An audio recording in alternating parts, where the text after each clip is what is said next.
What's going on, y'all? It's the Broad DJ podcast with your boy DJ DCaso, and I got the homie hailing all the way from Washington, D.C., integral member of the Joy Club Collective, former celeb photographer for the Fader magazine, tour DJ for Grammy-nominated Gold Link, the man, the myth, the legend, DJ Marauder. What's going on, kid? I appreciate you, man. I'm good, man. Okay. You see my man getting in his laps, his exercise right now while we having this conversation. Of course, man. You know, so you got to park as far away from where you got to go and just, huff it. Nah, I feel you. Got to keep that motivation. You feel me? Especially right now. So, absolutely. I know DC is known for its like food, its monuments, like producing a lot of famous musical acts and artists. So with all this culture everywhere around you, how's it that you chose DJing? It kind of just landed in my lap for real. Like a lot of my friends are rappers, as most people have friends that make music or whatever. So I just wasn't really into the music, like making music on my own and stuff. I just kind of was like, I wanted to pick up something different. Just landed there. My dad was always super into music. He was, always playing music. So I just knew so much music that was just in my head. And I was just like, it makes sense. I know the anatomy of music. So Facts. Just landed. That's what's up. So with go-go music being the big thing out there, was that like your first like touch into music, or was it something totally different? Go-go was definitely a part of it. Like go-go was, if you had any musical talent here, go-go was one of the first things that you were into heavily. Word. You had no choice. So like from going to go-go's to having friends in go-go bands to just loving what it was, what it did for us, and you had no choice but to be a go-go lover here. So okay. Yeah, that was part of it. So definitely. So when you talk about being multifaceted, right? We're always talking about you need to have several streams of income, right?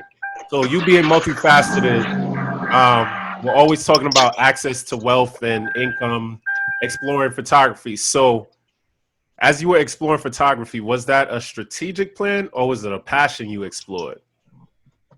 I'm one that any positive male around me influences everything I do. So my grandfather was a photographer, so I kind of just picked that up from him. That was something I let it go because I wasn't super passionate in it. Okay. It wasn't something that I loved. But like even now I'm friends with a lot of photographers and I still I'll critique their work. I love the fact that they respect the fact that I understand what photography is and such. And like that's the most important thing. That's the main thing. But for a while I did love it. I was shooting a lot of things for like Shy Glizzy, like a lot of local acts. Okay. A lot of artists like Sir EU. I was shooting a lot of stuff for Kyle Rips, like Matt McGee. A lot of artists out of the area that like were close to me. So it kind of just worked out. I ended up working as an intern with the Fader under the Fader Farm department. And I ended up shooting a lot of shows for them. So that was a blessing, of course. And that just kind of just like ran its course. And then I kind of just fell out of love with photography. I was doing like a lot of press and stuff like that for like Howard Theater, one of the venues in DC. Okay. And I just kind of just fell out of love with it. It just wasn't what I thought I loved it. I just didn't. And DJing was still what I was doing as well at the same time. And DJing just meant more to me. So word. With that. Okay. That's real. So when we're thinking about it, a lot of us don't get to leave the hood, right? A lot of us as brown kids are really stuck in our neighborhoods. And I'm really big on switching your environment and there's crucial experiences that it allows for you. So with you now being exposed to so many different spaces, I mean, you've been exposed to the world at this point. How has it opened your eyes? It's opened my eyes, but even aside from that, it opens my eyes, it makes me understand how much I have to expose my friends to more and like the people that I care about. So it opens your eyes to the fact that there's so many people that will never see these things. That's a fact. And so I try to educate the people around me on the fact that there's so many other things. Like one of my close friends he's a rapper from here. His name's Lil Nas. He's on Gold Link's album that we dropped last year, Diaspora. Okay. And he kind of, he's an incredible guy, always looks out for me, known him for a long time. And we always have discussions about how the international market matters as well. And so as I start to open his eyes to that, I can see it changing the way that he's making his music as he's on his come up and trying to navigate his way through the industry and like that type of thing. Those type of things is what warms me for real. Okay. Those things are what matter the most. And that's a fact. That's a super fact. Yeah. Can you talk to the importance of relationships? So, I mean, a lot of these open opportunities have been available or accessible to you. I mean, one was Fader, Tyler, the Creator, Masego, now Goldlink. I keep telling people, like, relationships are like gold. Relationships are the gold of the industry. Relationships are the gold of, I feel like, people interaction. So can you just talk about, like, what is the importance of having these relationships and, like, creating new relationships? Relationships are very important, but they have to be genuine. And Facts. like that's what I'm not the type of person that goes to a networking event because I think that it's kind of forced. Yeah, yeah. Because I'm such a person that kind of like stays in the shadows in a sense and kind of just does what I do with people that I've formed genuine relationships with.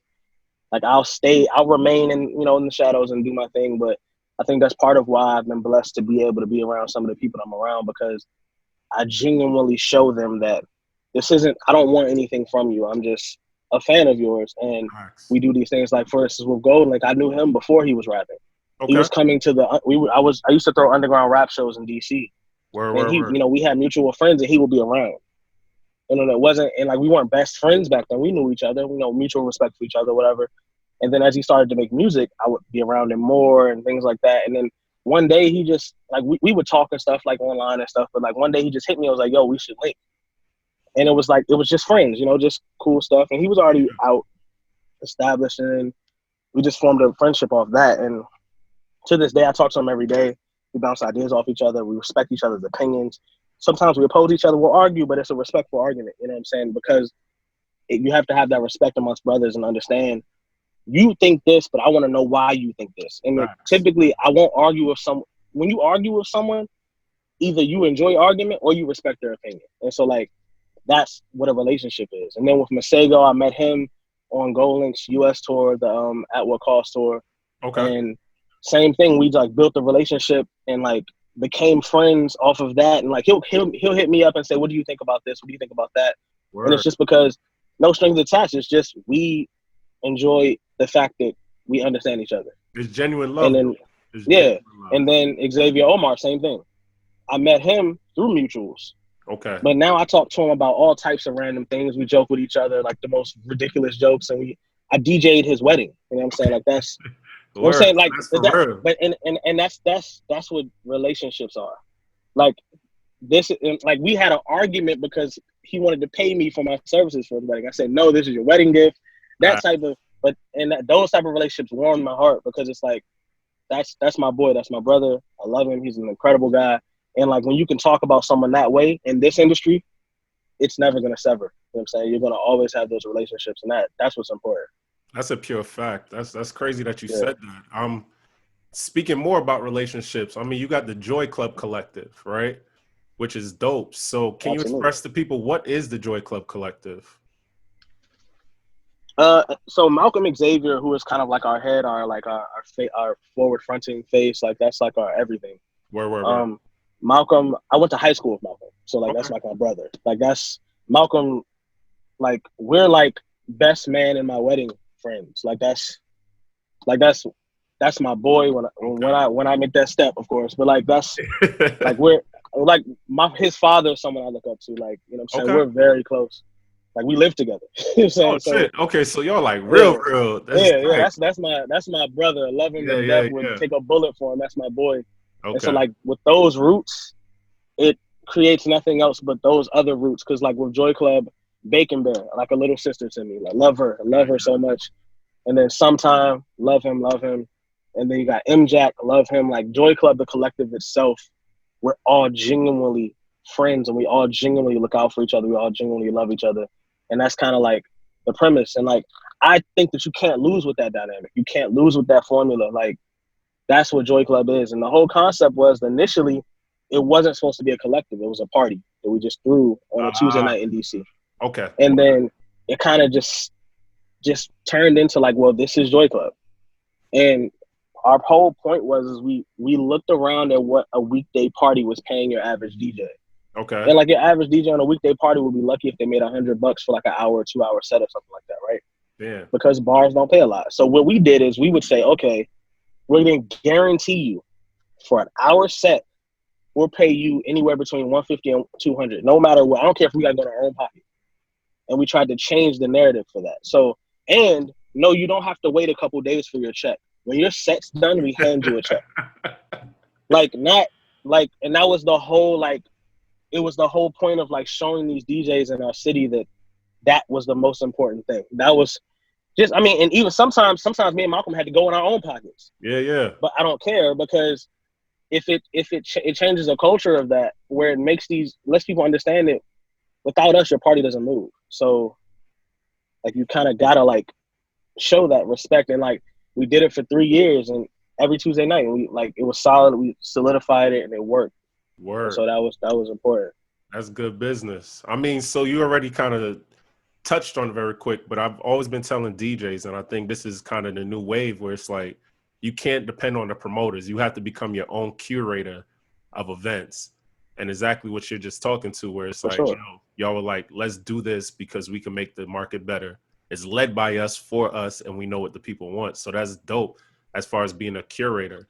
Do you feel like that's helped to like further your DJ career? I mean, and I say that because I know a lot of times when you come from the road and you're just exposed to so much like turn up all the time, you come home and you're like, damn, okay, what's next kind of thing. Do you feel like curating your own events has helped to like expand where you are in your DJ career? Yeah, because I think it's created the respect amongst my peers. Okay. And like, as much as you want, a lot of DJs look for the promoters' respect, the club owners' respect, but you're only as strong as your peers. You're only as strong as the people around you. You're only as strong as and if you're not respected in the DJ community, or looked at as a fake DJ or someone that can't really do their job correctly, yeah, you look good on paper. That's cool on the internet. But like when it comes down to it, in reality, if you put a DJ that can't really spin, but they have this big name around 3 or 4 DJs that can really get in it, they're in the back of their mind, all 3 of them are thinking, I'm about to embarrass him. Expose like, this boy. they're like, we about to, let's do it. Like, you know, like, and it's as evil as it sounds, the first DJ is going to play all the hits, and the rest of the DJs going to be like, yeah, we good. Because now he can't play the hits unless he sounds like he's going to play the same set. And then we all know what to do. So like, we know we can dig in the crate and make it work. So like, and like that respect you have amongst DJs, it's almost like an unspoken fraternity, as you know. So we're like a DJ that with that type of relationship with other DJs you respect, you're always going to show respect for them.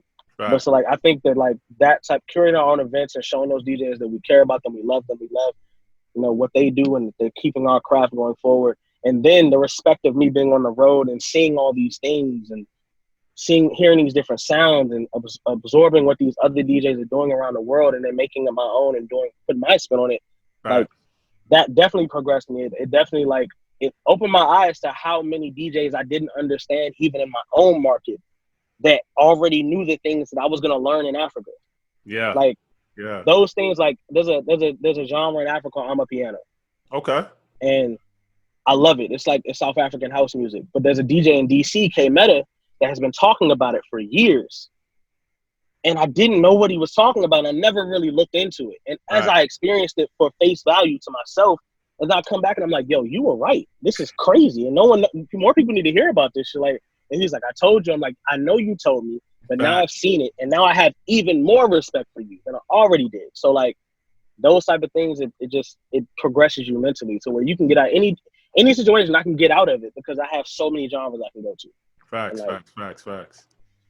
So I consider us the musical gatekeepers, right? No matter how you want to look at it, DJs from back in the day to DJs now. Like, for sure, artist wants to get the music played in a club, it usually comes to us. If you want to get your music played on air, it usually comes to us. Like, we're the ones that are pretty motivating the city and music. But with that, I want to discuss tips for helping rising artists, right?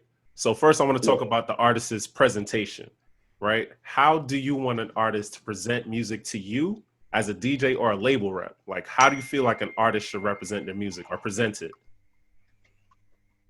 It's definitely changed nowadays because you have informal ways that kind of still work. Okay. But I think that like what I used to preach all the time is the DJ service package. Okay. And I think that's important because a lot of these PR companies will charge an artist to build a DJ service package.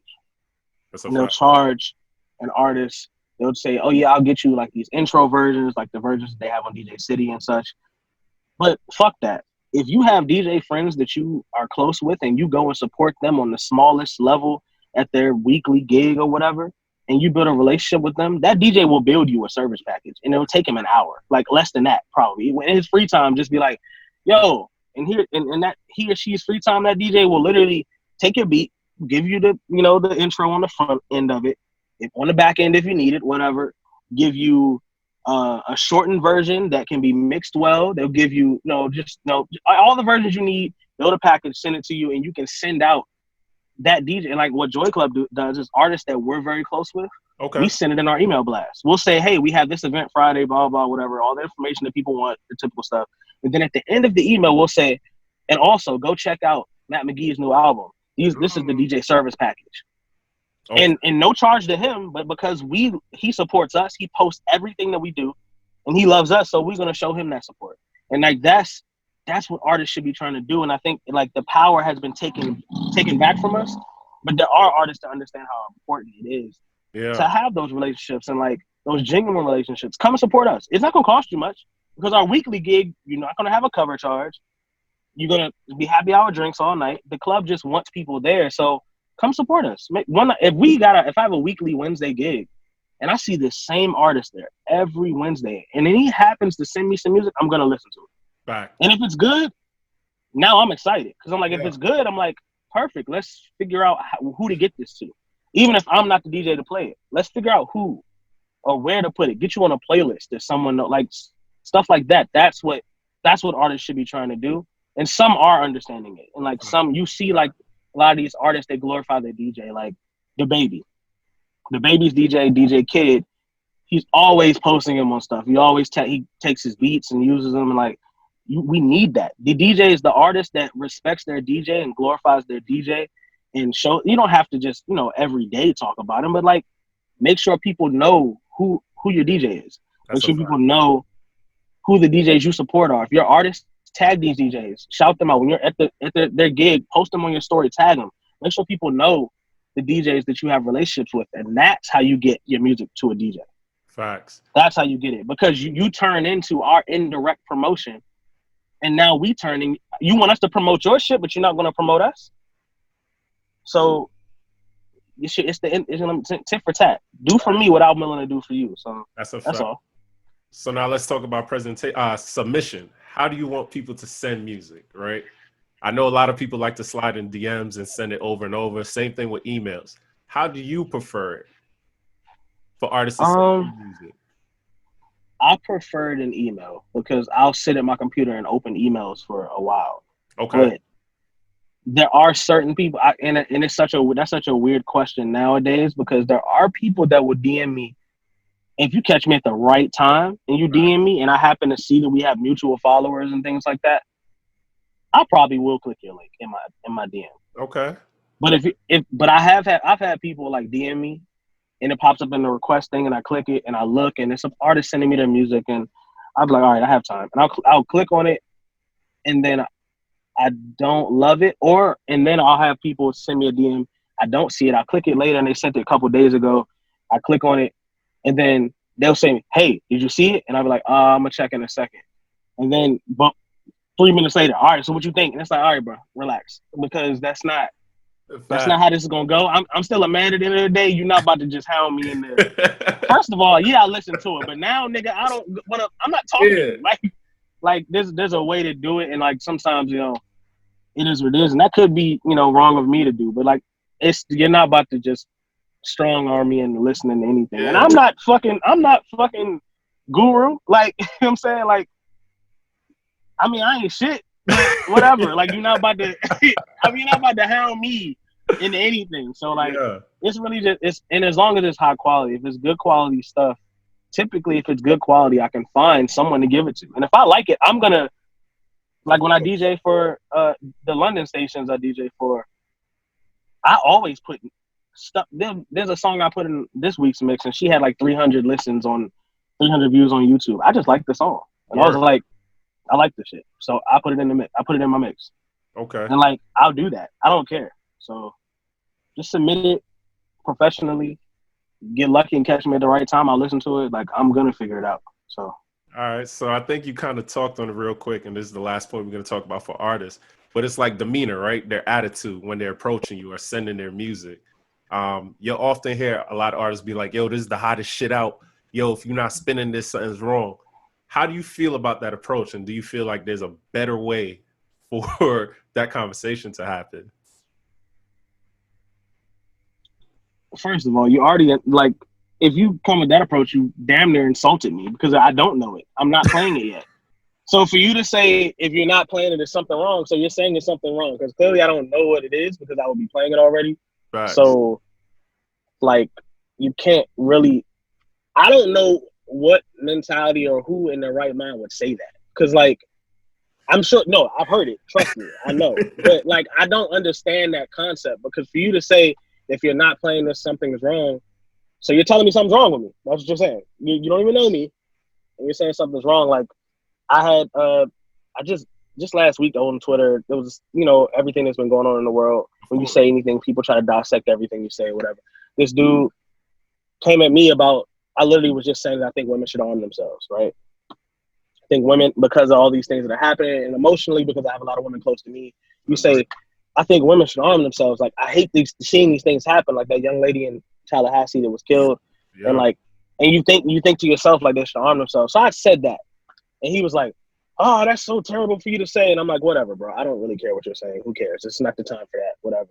And then it turned into, but do you know I make music and you don't even listen. You don't show love to, and I was like, bro, you've never sent me anything. Yeah. And then it turns into, well, if you don't know who I am, something's wrong with you. And it was like, so now I don't really care who you are because now you, like, that shouldn't be your approach. But I've also had artists who hit me and I'm like, yo, this is very good. And the artist that comes to you and says, yo, I just have something I want you to listen to. You know, I respect what you do here. Like, tell me what you think. That is so, because at the end of the day, you're selling yourself. You're a salesman. A car salesman doesn't come to you and say, I mean, I want you to buy this car, but I don't care if you don't. Yeah, like, facts. I don't want to buy your car. Like, fuck your car. I go to another person and get a car. So, like, and like, not saying that, like I said, I ain't shit. But the point is, you gotta like understand that you're trying to make me or get me to do something. Right. So your presentation is all that. It's, if you come to me and you genuinely you're coming to me so you know who I am, and then you respect what I do, I'm gonna respect what you do. And that's all it is. And at the end of the day, we need each other. I need music in order to do my job, and we get that. Yeah. But you need me in order to do your job. So let's respect each other.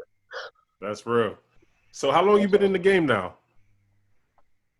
I started DJing my senior year of high school, so 2009. Okay. So it's been like 11 years. Okay.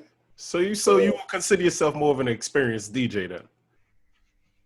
I'm experienced, but there's so many people that I learn from every day. Like, I learn things from so many DJs younger and older than me, people who are younger in the DJ world than I am. Like, there's so many people I learn from, and I take pride in that. I have no shame in that. Like, if you could be DJing for 2 years and I'll learn something from you, and I'm like, yo, I respect that. Like, I never shy away from that. Like Malcolm, the guy in Joy Club, Malcolm Xavier, my boy, he's been DJing for less time than I have, and he impresses me every set. He shocks me. He teaches me things. I teach him things. We learn from each other. That's part of why we're so close. Mutual respect. And like, yeah, and like he's been DJing for 5 years, maybe 6 years, something like that, somewhere in there. But like, I've been DJing twice the time, but he teaches me things every day. So, and like, that's important. And then like, even like Little Bacon Bear, she's like a little sister to me, and like she's DJ royalty in DC, and I learn things from her all the time of how she approaches our women clientele. Word. And like, I learn things from her, and like, those things matter. And then like, you got like there was a DJ, Fraser Davis from LA. Okay. She was one of the finalists in the Red Bull 3 Style like 2 years ago when they had it in DC. She blew me away. And like, I listen to her mixes and I follow her on Instagram and I listen to what she does and I learn from her. You know what I'm saying? Like, you got to learn from these DJs and like that. Like, any DJ that's just high on his own high horse and just thinks that he's just the shit. ain't willing to learn from people is missing it, because even Kobe learned from people. That's a Jordan fact. learned from people. You know what I'm saying? Like, Jordan watched what Isaiah was doing and said, all right, I got to change my game. Like, you got to learn from people. So, like, that's the most important thing. So, tenure doesn't matter to me, unless you, like, are fucking Jazzy Jeff or some shit. Like, that nigga's he's a fucking superhero. So, Superstar. All right. So yeah, that nigga's different. let's help these rising DJs then, I guess. Are the ones that are still open to learning. So when it comes to branding, right? Choosing a name, a logo, an image. Do you have any advice for that? Choose your name after you can give a solid 30 minutes with transitions. Oh. That's real. Okay. So You shouldn't have a DJ name if you can't give me 30 minutes with no messed up transitions.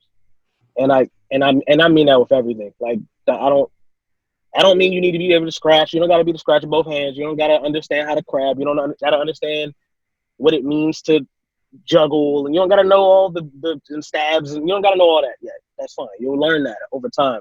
But if you can't give me 30 minutes of at least blends, or at least a transition where I don't have to stop dancing, okay. you shouldn't have a DJ name. So you think that's like an X for anybody that claims to be a DJ? If they can't transition, at least that's my pet peeve.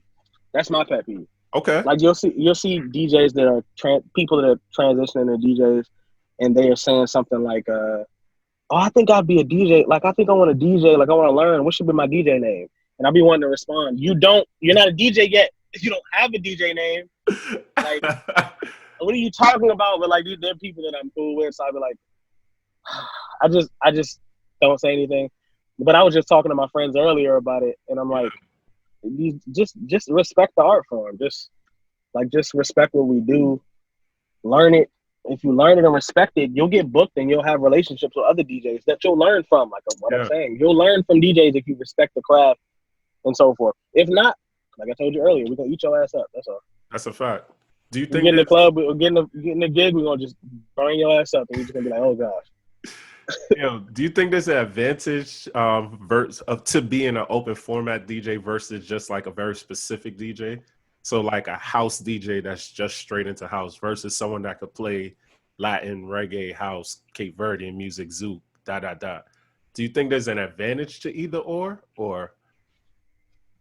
There's an advantage to both. I think if you're a house DJ, you know your clientele, and there's a respect. There's a respect in that too, because I'm friends with a few DJs that are specific in a genre. They can dabble, but like that, their genre is their genre, and you gotta respect that, because if they're a master of that genre, I can't touch them in that genre, so I won't even go there with them. Yeah. But like, if you're open format and you're versatile, which is what I typically am, and Malcolm is, and Bacon, Bacon understands the women differently and like the ratchet environments differently.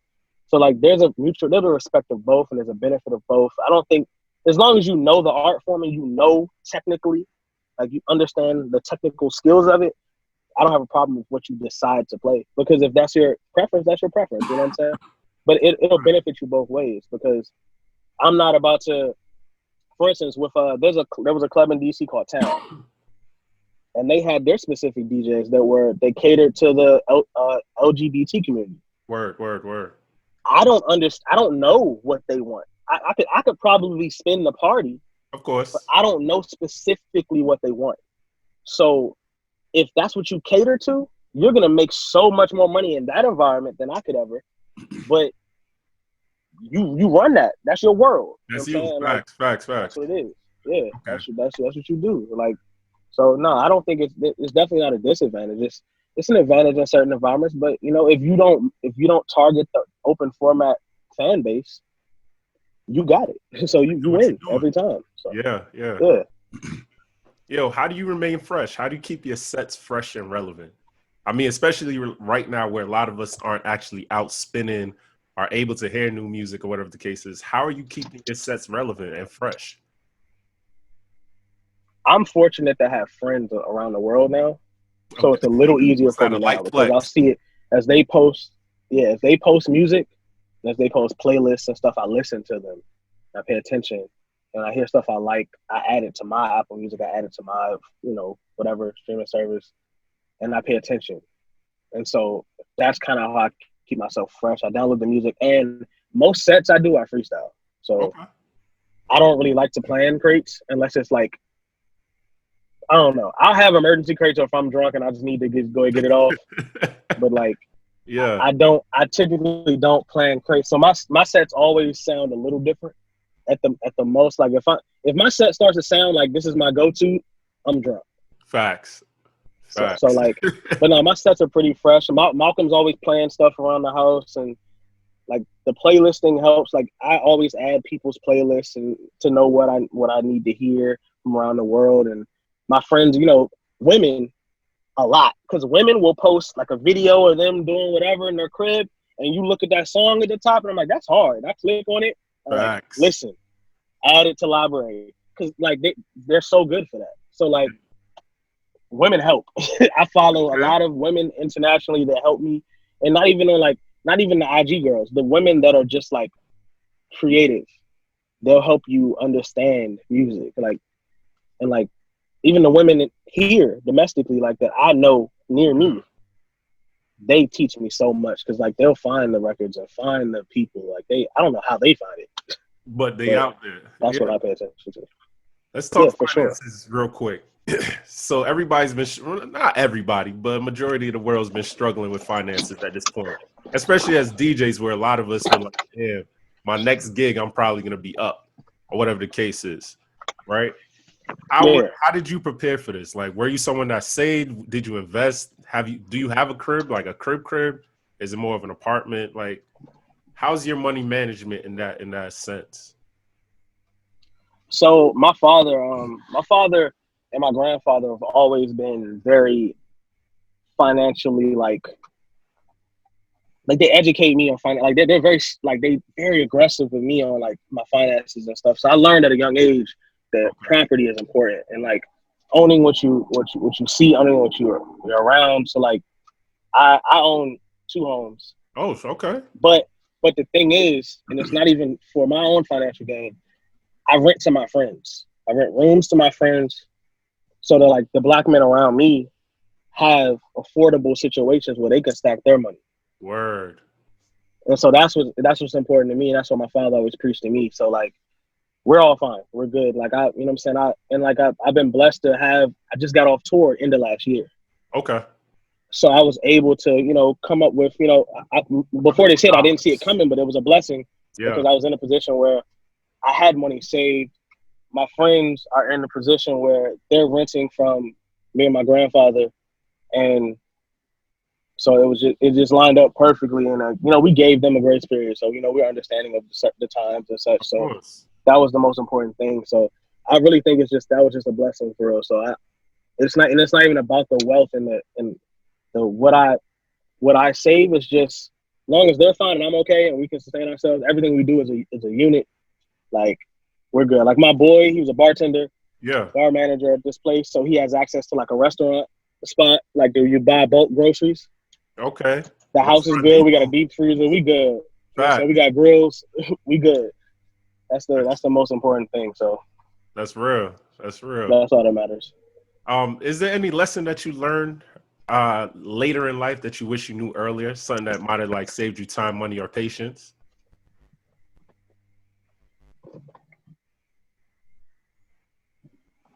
You heard me? No, I didn't hear you. What'd you say? I was saying, was there any lesson that you learned like later in life that you wish you knew earlier? Something that could have saved you time, money, and patience? Probably just jump into the deep end faster.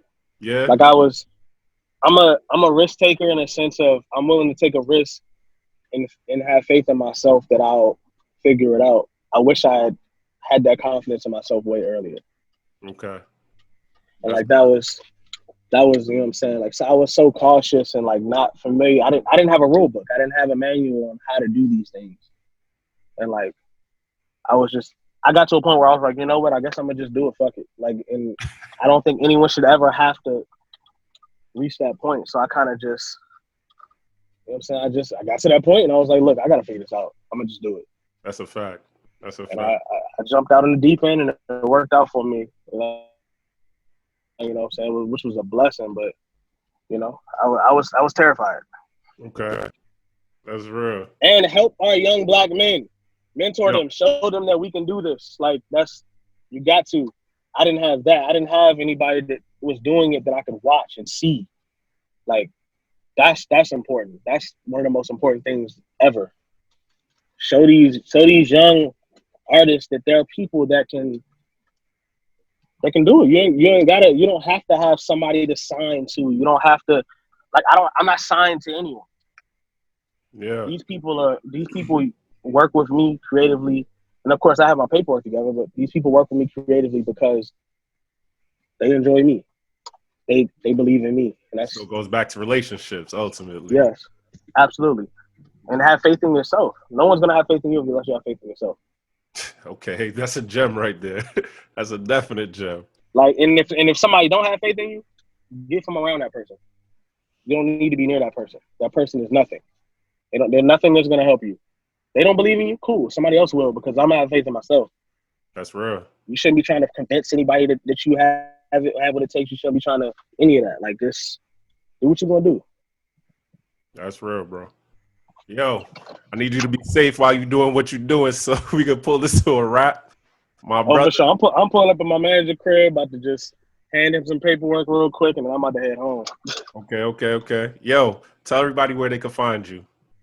On Twitter, I'm DJ Marauder _ On Instagram, I'm DJ Marauder, no underscore. There's a DJ in like Australia or some shit with my name that won't give you my Twitter handle.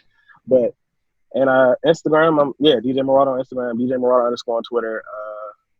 I'm DJ Marauder on SoundCloud. Yeah. Find me anywhere I'm around. Definitely. Once outside open back up, I definitely got to make my way out to DC, man. That's for sure, man. You hit me up, man. We got you. Take care of you, whatever. Word. Yo, we're going to have talks finally after. Everybody already know what it is. It's the bro DJ. Appreciate you giving me my time, giving me this time. DJ Marauder, make sure y'all follow him, boy. Of course. Yeah, and show my man some love. Make sure he, gets all the love he needs. I appreciate you, bro. Always mutual respect. Nah, you already know, big bro. All right, man. All right, easy. Appreciate you. All right, for sure, man.